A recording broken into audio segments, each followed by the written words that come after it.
పేద ప్రజల అభ్యున్నతి కోసం సీఎం రేవంత్ రెడ్డి ప్రజాప్రభుత్వం విశేషంగా కృషి చేస్తోందని రాష్ట్ర కార్మిక శాఖ మంత్రి గడ్డం వివేక్ వెంకటస్వామి అన్నారు. నాగర్ కర్నూలు జిల్లా అచ్చంపేట మున్సిపాలిటీలో 3,50,00,000 నిధులతో నూతనంగా నిర్మించిన మున్సిపల్ భవనాన్ని స్థానిక ఎమ్మెల్యే డాక్టర్ వంశీకృష్ణతో కలిసి ఆయన ప్రారంభించారు.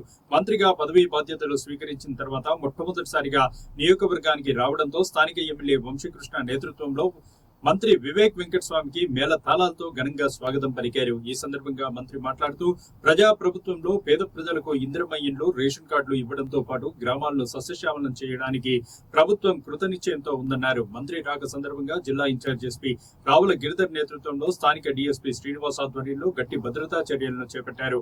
ఈ కార్యక్రమంలో జిల్లా collector Badavath Santosh, municipal chairman Garlapati Srinivasulu, commissioner Murali, municipal అధికారులు, సిబ్బంది, మున్సిపల్ కౌన్సిలర్లు, స్థానిక ప్రజాప్రతినిధులు తదితరులు పాల్గొన్నారు.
ప్రత్యేకంగా వార్డులో ప్రజలందరూ కూడా ఎదురు చూస్తున్నారు. మా దగ్గర సరిగా నీళ్ళు వస్తున్నాయా లేవా, మిషన్ దగ్గర నీళ్ళని లేని ఇష్యూ వార్డులో. దాంతోపాటు నాలీలు, సీసీ రోడ్స్, చెత్త తీసేయడము, ఇవన్నీ కూడా కౌన్సిలర్స్కి చాలా ముఖ్యమైన విషయాలు. అందరం కూడా కలుసుకొని ఈ అచ్చంపేట్ మున్సిపాలిటీని టాప్ మున్సిపాలిటీగా చేయాలని చెప్పి వాళ్ళందరినీ కూడా మేము సూచన ఇవ్వడం జరిగింది. రాష్ట్ర ప్రభుత్వం కూడా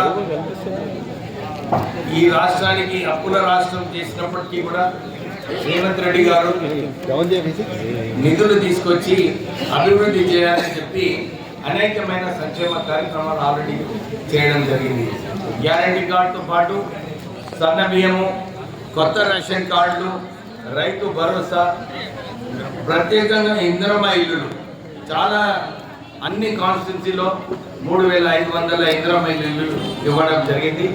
అందరూ కూడా నాయకులకు అందరికీ కూడా నేను ఒక రిక్వెస్ట్ చేస్తున్నాను, మీరే ఫాలో అప్ చేయండి.